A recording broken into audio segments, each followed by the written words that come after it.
Bonjour tout le monde, c'est Maximilien Durand, j'espère que vous allez bien. Moi ça va, c'est reparti pour une nouvelle vidéo.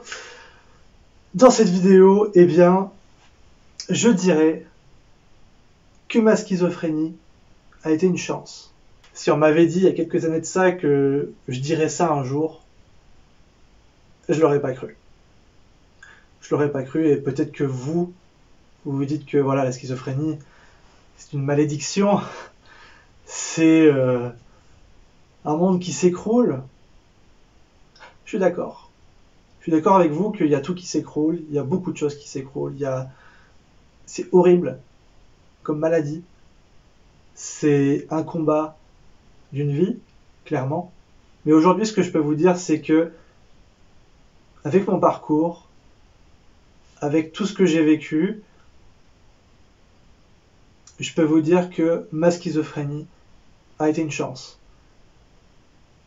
Pas parce que ça a été facile, ça a été très difficile, pendant très longtemps.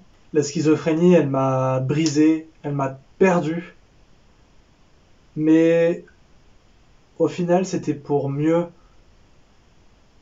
me reconstruire, mieux me connaître et faire plein de choses en fin de compte. À la base, je suis quelqu'un d'extrêmement timide. Voilà, j'ai toujours été, je parle pas beaucoup. En tout cas à l'école, c'était voilà, je suis un fantôme. Je ne participais pas. En tout cas, tout ce qui était, fallait parler devant tout le monde. Je détestais ça. J'aimais pas ça parce que j'aimais pas tous ces regards posés sur moi. J'aimais pas, voilà, j'avais peur qu'on lise en moi comme dans un livre ouvert. Et j'ai toujours stressé à l'idée de parler en public. Même encore aujourd'hui, bon, c'est moins le cas. Je suis toujours stressé, c'est toujours un effort en tout cas de, de devoir parler face caméra. Bon là je suis tout seul donc ça va. Puis j'ai appris aussi, je me suis habitué à parler devant mon téléphone. Ça n'a pas été facile, ça a pris du temps. Ça n'a pas été facile de prendre la parole. Moi j'étais en fac de psycho. C'est pas facile encore aujourd'hui de parler devant un amphi pour parler de ce que c'est que la schizophrénie, de mon parcours avec la schizophrénie, de prendre la parole tout simplement, c'est encore quelque chose de difficile, mais je vois ça comme un défi à relever à chaque fois. Et je sais que par expérience, je vais être stressé, mais après je serai fier de moi. Bon, des fois je suis pas toujours fier de moi parce que j'ai oublié de dire plein de choses, comme très souvent, enfin voilà, quand je fais des interviews par exemple, quand je fais des interviews à la radio, à la télé, dans les journaux, bon, c'est plus dans la radio ou télé, il y a plein de choses que j'aurais aimé dire, soit parce que j'ai oublié, soit parce que ça a été coupé, soit parce que voilà, j'ai oublié. Mais en fait, il y a tellement de choses à dire que je pourrais faire des vidéos de plusieurs heures en fait pour parler de tout ça. Et en fait, la schizophrénie, ça m'a permis d'aller de l'avant. Ça m'a permis en fait aujourd'hui d'avoir un travail. Parce que au collège, je savais pas quoi faire de ma vie et on nous posait la question, mais qu'est-ce que vous voulez faire plus tard? Parce que en fonction de ce que vous voulez faire plus tard, on va vous orienter vers tel ou tel bac, telle ou telle formation. Moi, j'en savais rien. Je voulais devenir libraire. Ouais, libraire, ouais. Je voulais voilà, tenir une maison de la presse. Je voulais devenir taxidermiste. Je voulais devenir vendeur dans un magasin. Au final, j'ai fait un bac pro vente. Sauf qu'il y a bac pro vente et bac pro commerce. Donc déjà, on m'a mal orienté déjà. Parce que à ce moment-là, je voulais faire du commerce. Bac pro vente, c'est pour devenir commercial. C'est pour faire de la négociation. Ok, bah en fin de compte, c'était pas plus mal de faire de la vente. Parce que le bac pro vente, il est mieux valorisé que le bac pro commerce. Parce qu'en commerce, il n'y a pas de négociation. Donc j'ai appris des trucs la première année. Et certes, ça m'a plu. Ça m'a plu un petit peu le côté psycho, le côté Et les 2 autres années, c'était vraiment négociation et ça me plaisait pas parce que en fait, on doit forcer les gens entre guillemets. Il y a des techniques un peu psychologiques, le pied dans la porte, la porte au nez, des choses comme ça. Je me voyais pas faire ça. Et puis je savais pas quoi vendre. Ok, je vais devenir vendeur et pour vendre quoi? Moi, je veux vendre un truc auquel j'y crois en fait, auquel je crois. Il n'y avait pas de produit en particulier que j'avais envie de vendre. Et au final, prendre la parole en public, prendre la parole dans des vidéos, à la télé, à la radio, tout ça, ça me permet de non seulement de partager mon expérience, de partager ce que je vis, de partager le fait qu'il est possible d'aller mieux, de retrouver une vie satisfaisante. Et en même temps, je travaille sur moi-même, je travaille sur ma timidité, je travaille sur ma communication, parce que c'est vrai que je ne m'exprime pas toujours très bien. Et aussi la maladie, ça m'a appris ce que c'était que la résilience, puisque j'ai beaucoup souffert. J'ai énormément souffert, ma vie était un enfer, hein, concrètement c'était un enfer au quotidien. Sauf qu'aujourd'hui je peux vous dire que je me connais mieux qu'une personne qui n'a pas vécu ce genre d'expérience. C'est ce genre d'expérience en fait qui vous transcende, qui vous transforme à jamais en fin de compte. Parce que je vais jamais redevenir la personne que j'étais avant. Donc là on parle de rétablissement encore. Il y a beaucoup de gens qui me disent, même là où je travaille, hein, il y a des usagers qui me disent mais on ne dirait pas que vous êtes malade. On ne dirait pas que vous avez souffert parce que vous riez, vous avez toujours le sourire.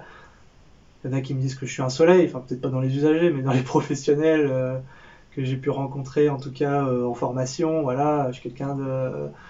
Quand j'anime mes formations sur la pérédance, voilà, on me dit ah, vous êtes très solaire, vous êtes un rayon de soleil pour votre équipe et tout. Déjà, ça fait beaucoup de compliments, ça me fait vraiment plaisir. Et c'est vrai qu'on pourrait croire que je n'ai pas vécu tout ça, en fait, que je n'ai pas vécu la maladie, que je n'ai pas vécu les hospices, que je n'ai pas vécu les symptômes, les traitements, les effets secondaires, la stigmatisation. On ne croirait pas, en fait. Les usagers me le disent, hein. Putain, mais je sais pas comment vous faites, mais vous avez l'air d'aller toujours bien. Mais non, des fois, je vais pas bien. Certes, je vais jamais aussi mal que j'aurais pu être avant, quoique ça pourrait arriver. Mais des fois, oui, des fois, je suis pas bien. Mais comme tout le monde pourrait ne pas aller bien. C'est vrai, j'ai cultivé, en fin de compte, une certaine positivité. Et pourtant, je vous l'ai pas dit, mais j'ai souffert de dépression pendant plus de la moitié de ma vie. J'ai refusé de voir la réalité. Je me suis dit que tout le monde pense à la mort chaque jour, constamment. Que tout le monde pense à se suicider à un moment ou à un autre. Donc il y a ça aussi que je me suis battu. Et là, ça fait seulement presque bientôt 2 ans, je dirais, que je ne pense plus à tout ça, que je ne pense plus à la mort, que voilà, je me suis soigné de ma dépression, en tout cas je l'espère. Ça va mieux. J'ai souffert. Et ça m'a appris plein de trucs. Je dis pas que souffrir c'est top, c'est génial, c'est pas une expérience que je souhaite à tout le monde, hein, clairement. Vraiment, si vous pouvez vivre sans pathologie psy, sans schizophrénie, sans trouble bipolaire, sans dépression, sans que sais-je encore, c'est très bien. Tant mieux pour vous. Le problème dans ces maladies-là, en tout cas dans la schizophrénie, on est plus sur la schizophrénie, mais on peut parler pour les troubles bipolaires et autres, c'est que cette souffrance, elle est présente et on doit en faire quelque chose. En tout cas, c'est ce que je pense. C'est ce que je pensais, c'est ce que je pense. C'est de réussir à en faire quelque chose de positif. Et c'est de montrer aux autres, ok, j'ai vécu un enfer, et je suis là, même si ça n'a pas l'air de se voir hein, sur ma tête. Hein. Et il y a des usagers qui me disent, ouais, vous avez pas l'air de souffrir de schizophrénie. Ben, en même temps, ça se voit pas sur la tête des gens. Hein. Ça se voit pas sur la tête des gens. Voilà. Des fois, on voit à la télé ou dans le journal, oui, un schizophrène a tué, et puis on voit la tête du gars, ah, oui, il avait vraiment la tête à l'emploi. Bah non, hein, sachez que pour la schizophrénie, ça touche une personne sur 100, et vous en croisez tous les jours, vous allez juste aller dans votre grande ville là, et voilà, vous rencontrez 100 personnes, il y en a un dans le lot qui a une schizophrénie. Et pas pour autant dangereux, hein. Voilà, ça fait un certain nombre d'années que j'ai accepté ma maladie, et que j'en ai fait une force, que j'ai pu faire tellement de choses, et que je vais continuer à faire des choses. En tout cas, je l'espère. Ce que m'a appris la schizophrénie, la dépression, c'est l'endurance, c'est la patience, et c'est se forger un mental aussi, en fait. Aujourd'hui, je peux dire que je connais mes limites. Je peux dire que j'ai dépassé largement les limites que j'avais avant, hein. Avant, je repense quand j'étais au collège, je souffrais beaucoup. Je pensais tomber le plus bas possible. Ce que j'ai vu, c'est qu'une fois qu'on est en bas, bah en fait, on n'est pas en bas. On continue après de plonger. On continue de creuser. On continue qu'il y a encore des sous-couches, il y a plein d'espace et on peut tomber éternellement. Putain de mouche. On peut tomber éternellement dans le plus profond des trous et souffrir. Et c'est comme ça qu'on repousse ses limites. Je dis pas qu'il faut le faire, hein, faut dépasser ses limites coûte que coûte, hein. C'est dangereux, hein. J'ai failli me foutre en l'air plus d'une fois, hein. Il n'y a pas si longtemps d'ailleurs. La schizophrénie, elle m'a appris, comme je l'ai dit, à me connaître. Elle m'a permis à m'ouvrir à plein de choses, notamment dans le domaine de l'art.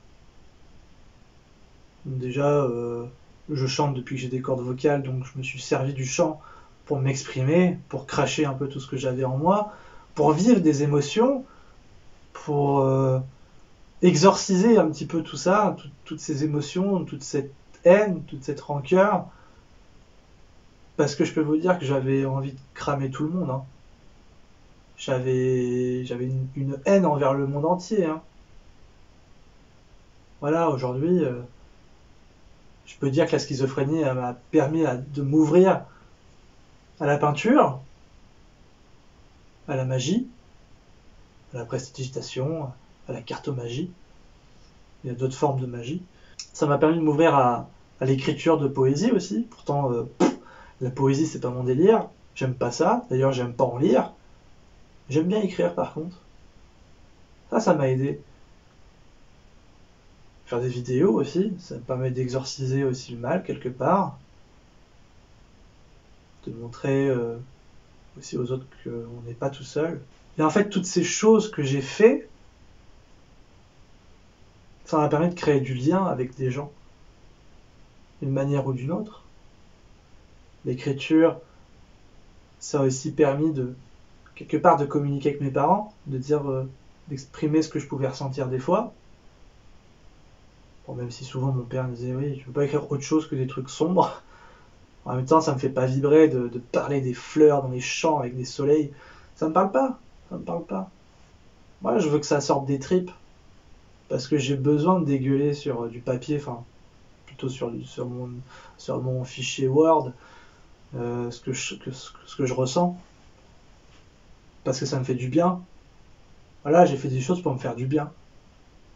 La peinture, ça me fait du bien. Enfin, ça m'a fait du bien, là, j'en fais plus, mais... je me suis ouvert à plein de choses, et je continue de croire, d'espérer que je vais m'ouvrir à d'autres choses qui me branchent pas plus que ça de base. Là, plus récemment, je fais du jeu de rôle. Ça me permet de rencontrer des gens, de m'amuser, de créer des nouvelles choses aussi. Et c'était aussi prouver à moi-même que je suis capable de faire des choses. Parce que on m'a longtemps dit que j'étais un incapable, j'étais un bon à rien. Alors déjà, l'estime de soi, la confiance en soi, elle est plus bas que zéro, hein. Elle est à moins 8000. Et là, déjà, c'est très dur. Entendre ça constamment, on a une pathologie en plus, on a des difficultés, on a des symptômes, on a des problèmes de motivation à faire les choses, même pour les choses qu'on aime faire, hein, pour la peinture, pour l'écriture, pour ce que vous voulez. Et je fais tout ça, en fin de compte, pas forcément pour les autres, hein, mais c'est avant tout pour moi-même. pour montrer que je suis capable de faire des choses. Je suis capable de faire des belles toiles. Bon, elles sont pas toutes jolies, hein. Il y a des toiles que j'aime pas, hein. Il y a des toiles que j'aime beaucoup. J'ai publié 2 recueils de poèmes.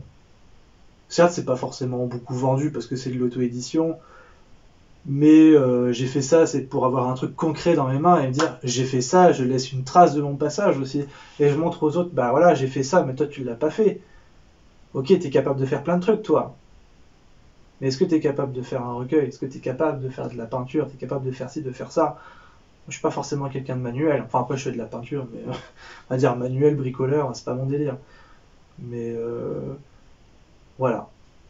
C'est de prouver aux autres et à moi-même que je suis capable de faire des choses. Et du coup, ça m'élève. Aujourd'hui, je peux pas vous dire que j'ai une pleine confiance en moi, que j'ai une très bonne estime de moi-même.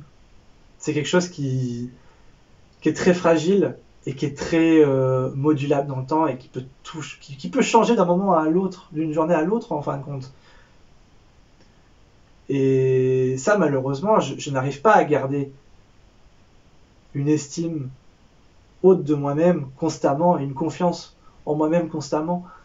C'est un truc qui se travaille et je sais pas si un jour j'arriverai à rester stable à ce niveau-là.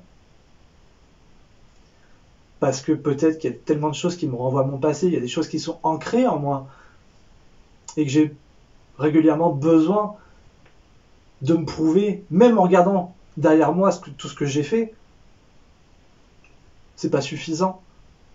Ok, j'ai fait ça, mais il y a longtemps. Oui, j'ai eu mon bac. C'est vrai que sur le moment, j'étais super content. J'étais fier, j'ai eu mon bac, j'ai eu ma licence. Là, je vais avoir ma nouvelle licence de sciences sanitaires et sociales, option médiateur de santé père. Je vais être super fier de moi. Je vais être au top. Ça va pas durer. Je sais qu'il faudra que je continue de faire des choses. Au moment où je vais arrêter de faire des choses, ça va redescendre. Et c'est pour ça que mon travail de médiateur de santé père, c'est extrêmement valorisant. Je suis content de voir que j'arrive à accompagner des usagers, à les faire avancer. Enfin, en tout cas, les faire avancer, enfin, c'est eux qui avancent tout seuls. Enfin, en tout cas, je suis juste là pour les accompagner et de voir que ça marche. Je suis content de participer à des interviews, à faire ce genre de vidéos parce que je sais que ça aide des gens. Donc du coup, ça me valorise un petit peu. Je m'auto-valorise. Je dirais que la schizophrénie aussi, ça a été une chance dans le fait de rencontrer des gens. Des gens que j'aurais jamais rencontrés autrement. Hein. La Maison Perchée, d'autres associations, l'UNAFAM, les collègues, les personnes qui m'ont accompagné dans mon parcours de rétablissement, des personnes qui souffrent de troubles psychiques aussi, qui sont devenues des potes, des amis. Et j'aurais jamais fait tout ça, je pense. J'aurais jamais fait de la peinture, j'aurais jamais fait d'écriture. Du jeu de rôle, sans doute, peut-être, je sais pas. Le chant, oui, je pense. J'aurais continué. Mais en fait, tout ça, c'est... Je trouve que ça m'a apporté beaucoup, en fait, cette schizophrénie. C'était pas le cas au début, hein. Franchement, si je reviens en arrière et que je voyais mon moi du futur qui me dit hey, tu verras dans quelques années c'est une chance d'avoir une schizophrénie, franchement je me serais foutu de baffe dans la gueule. Et je fais mais arrête de dire des conneries, tu vois pas l'enfer que je suis en train de vivre. Mais si je t'assure, hein, tu vas t'en sortir, ouais c'est ça. En tout cas en plus c'est le travail que j'essaye de faire au quotidien qui est usagé, de dire que c'est possible d'aller mieux. Hein. Il y en a peut-être certains qui me disent putain lui j'ai envie de le foutre de baffe parce qu'il sait pas ce que je suis. Mais si je sais. Je suis déjà passé par là. Je sais ce que c'est que le chemin de rétablissement. Et il peut être plus ou moins long. Hein. Enfin, il peut être plus ou moins long. Il n'y a pas de fin au rétablissement, mais on peut avancer plus ou moins rapidement, en tout cas. Comme je disais, la schizophrénie, ça m'a apporté un futur, une nouvelle perspective d'avenir, en fait. Parce que vu que je ne savais pas quoi faire de ma vie, après, j'ai voulu devenir psychologue. Je pense que j'étais influencé parce que j'étais suivi par des professionnels de santé. Je pense que c'est ça. Et aussi un peu ma formation à mon bac pro vente, où il y avait un peu des notions quand même de psychologie, même si j'ai appris de la grosse merde aussi. Hein. Les histoires du dessin de l'arbre, et puis voilà, je dessine un arbre, et puis ça va me dire comment je suis. Voilà, si je mets pas de racines, ça veut dire que je suis pas stable. Ah, parce que ça, j'en ai entendu des conneries en cours de vente. Ah, mais ça, et en plus à l'époque, je le savais. Mais je suis, mais en quoi un dessin, ça va déterminer ce que je suis? Oui, s'il n'y a pas. Parce que j'aurais pu faire un sol pleureur en fait. Moi, je vais faire un arbre à la con. Hein. En plus, je sais pas dessiner, alors laisse tomber.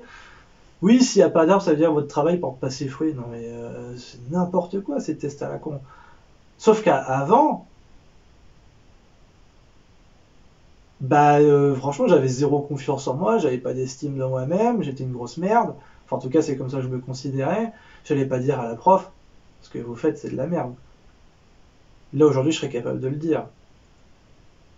Parce que j'ai suffisamment confiance en moi. Puis après, j'ai évolué, hein, j'ai plus 18 ans non plus. Hein. Mais voilà, c'est dingue, voilà, pour se faire une bonne conscience et tout. Voilà, ah, j'ai le savoir, j'ai le pouvoir. En fait, si tu sais qu'il faut faire ci, il faut faire ça, tu fais ton dessin de l'arbre avec des fruits, des machins, c'est bon, t'es super. Et donc voilà, cette schizophrénie m'a permis d'avoir un avenir, d'avoir le travail que je fais aujourd'hui. Parce que franchement, honnêtement, à part être médiateur de santé père, ou psychologue, mais psychologue, j'ai pas le diplôme, je sais pas ce que j'aurais fait de ma vie. Hein. Vraiment, là, avant d'être médiateur de santé père, j'ai fait de l'emploi accompagné, parce que je savais ce que je voulais faire, mais vu qu'il n'y avait pas de poste ou très peu, je me suis dit, si je trouve pas de poste, il faut que je travaille, mais dans quoi? Il faut que je trouve une autre branche. Je me suis dit, artiste peintre, mais artiste peintre, c'est hyper difficile d'en vivre. C'est extrêmement difficile d'en vivre, il faut avoir un certain talent, il faut avoir du matériel. Et puis même juste faire de la peinture, je pense que ça suffit pas.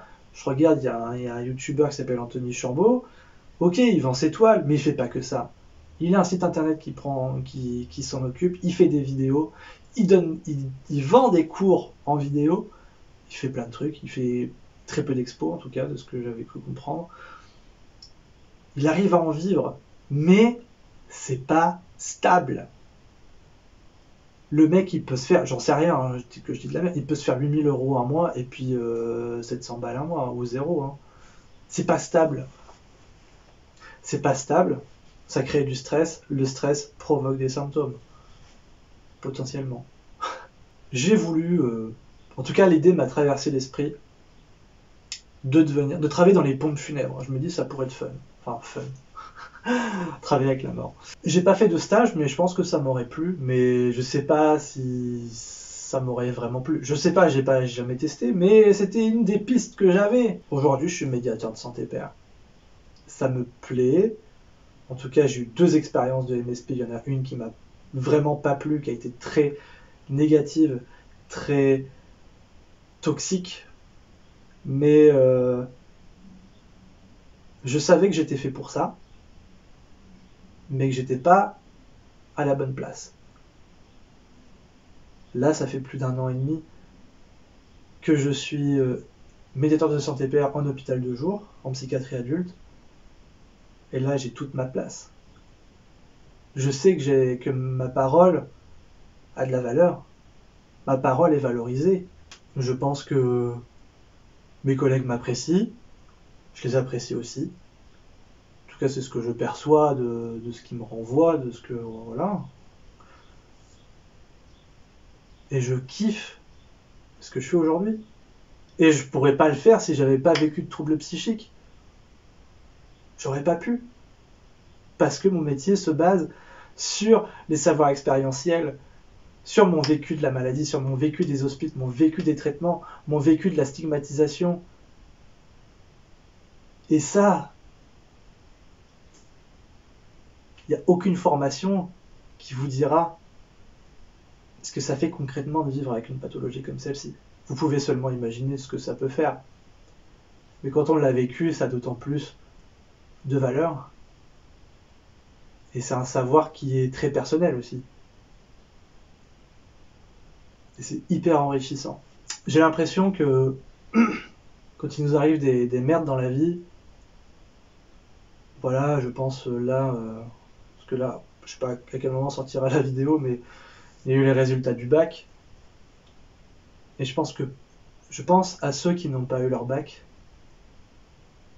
C'était un monde qui s'écroule, mais c'est pas fini en fait.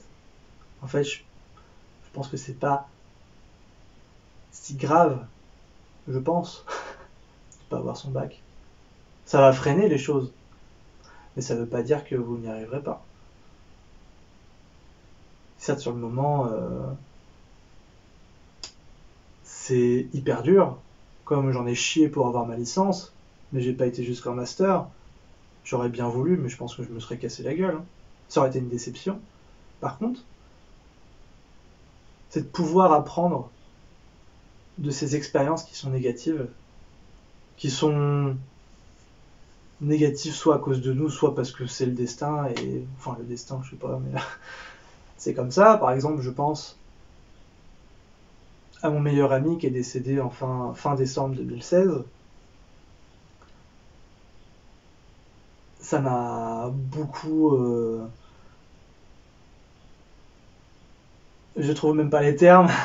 Ça m'émeut un peu encore, je dois le dire. C'était horrible. Aujourd'hui, je me dis... il y a du positif en fin de compte dans tout ça, c'est que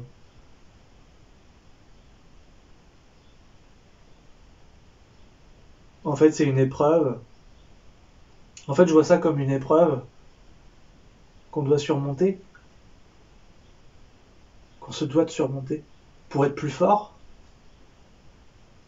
Certes je pourrais me poser plein de questions, des fois ça m'arrive, en essayant de refaire le monde, en me posant des si j'avais été plus vieux, avec l'expérience que j'ai aujourd'hui, est-ce que mon meilleur ami serait décédé, serait aussi mal parce qu'il souffrait beaucoup, physiquement, psychiquement. Voilà, on n'a jamais su vraiment ce qu'il avait concrètement, il n'y avait pas de diagnostic précis de ce qu'il avait, mais il était vraiment très mal. Et si la fonction MSP existait, est-ce que ça aurait été un travail qui lui aurait plu? Moi, je pense qu'il aurait été très bon là-dedans. C'était quelqu'un de très intelligent, hein. Franchement, voilà, des fois je me pose des questions comme ça. Et malheureusement, voilà, c'est des si, quoi. Car grâce à cet ami, j'ai appris plein de trucs. On avait une différence d'âge qui était assez conséquente. Voilà, je crois que je l'ai rencontré, j'avais 6-7 ans, et je crois qu'il avait 8 ans de plus que moi. En effet, son décès, ça n'a pas aidé dans ma schizophrénie, dans ma dépression. Mais voilà, je vois ça en fait comme des épreuves où on doit se surpasser, où on doit se transcender. Et sur le moment, en fait, on voit pas. On voit pas tout ça en fait. On voit juste le mal du moment, on ressent le mal du moment parce que on n'a pas eu son diplôme, on apprend qu'on a une schizophrénie, qu'on a une autre maladie, il y a tout qui s'effondre. Et au bout de quelques années, au bout d'un certain temps, on voit avec le recul, tout ce qui s'est passé, tout ce qu'on a pu faire, tout ce qu'on a pu mettre en place, tout ce qui a marché, tout ce qui n'a pas marché, mais auquel on a essayé d'arranger des choses. Je trouve qu'il y a du positif. Je vous avoue que, encore aujourd'hui, il y a des choses qui sont difficiles. Voilà, avoir une schizophrénie, ok, je dis que c'est une chance, mais il faut se faire violence. Il faut se faire violence, je pense, chaque jour. Comme c'est difficile pour moi de me lever le matin pour aller travailler, pourtant je kiffe mon travail, hein. Mais je trouve que c'est plus simple de se lever quand on fait un travail qui nous plaît. Quand je travaillais à Intermarché, je vous raconte pas, hein. Déjà c'était très difficile de me lever, puis j'avais pas forcément la même dose du traitement. Un travail qui me faisait chier, et un travail qui était pas valorisant, clairement. Je me disais pourquoi je me lève, bah, c'est juste pour gagner un SMIC, quoi, et me faire chier. Là je sais pourquoi je me lève, donc ça m'aide à être actif, ça m'aide. Je me dis voilà, je me lève, ok, ça me fait chier de me lever, je suis un peu fatigué, je suis un peu dans le coltard, mais je suis content d'aller sur mon lieu de travail, de revoir mes collègues, de revoir les usagers, de travailler avec eux, de faire des choses, voilà, les groupes de parole, peinture, peut-être bientôt le jeu de rôle, les activités sportives, voilà, enfin, j'aime bien ce que je fais. Il y a des choses, même pour faire des choses simples, c'est compliqué, il faut se faire violence. L'importance, c'est que notre vie soit la plus vivable possible. Et c'est pas en restant les bras croisés que tout va s'arranger. C'est pas juste en prenant un traitement et tout va s'arranger. On prend le traitement, c'est bien, mais on essaye de tester des choses. D'explorer un petit peu son propre monde, de le développer, de créer du lien avec les autres. C'est reprendre sa vie en main, de faire ses propres choix, d'être autonome, en tout cas le plus autonome possible, c'est pas toujours facile. Voilà, donc du coup pour conclure, je vis avec une schizophrénie, mais elle ne me définit pas. Certes, dans ma fonction de médiateur de santé père, c'est un peu difficile d'oublier que j'ai un trouble, parce que je travaille avec mon expérience personnelle, donc je dois souvent me remettre en condition de comment j'étais avant. C'est parfois un peu difficile, d'autant plus quand on a un peu beaucoup moins de symptômes, quand ça fait longtemps qu'on n'a pas été hospitalisé. Voilà, j'essaie de me remettre un peu des fois en condition, d'essayer de me plonger dans mes souvenirs de comment ça fait d'être hospitalisé, de ce qui me faisait chier, de ce qui était pas supportable, de ce qui me rendait en colère, ou de ce qui pouvait me faire du bien aussi. Voilà, la schizophrénie m'a vraiment apporté beaucoup de choses dans ma vie. Pour moi, ça a été une chance. Peut-être pour vous aussi, vous me direz dans les commentaires. Peut-être pas, peut-être pas. Pas pour tout de suite en tout cas, mais pour un jour, je l'espère en tout cas. Il y en a qui veulent plus entendre parler de leur pathologie. Je le sais, il y en a que j'accompagne. Non, je veux pas entendre ce mot. Je veux pas entendre parler de psy. Non. Ok.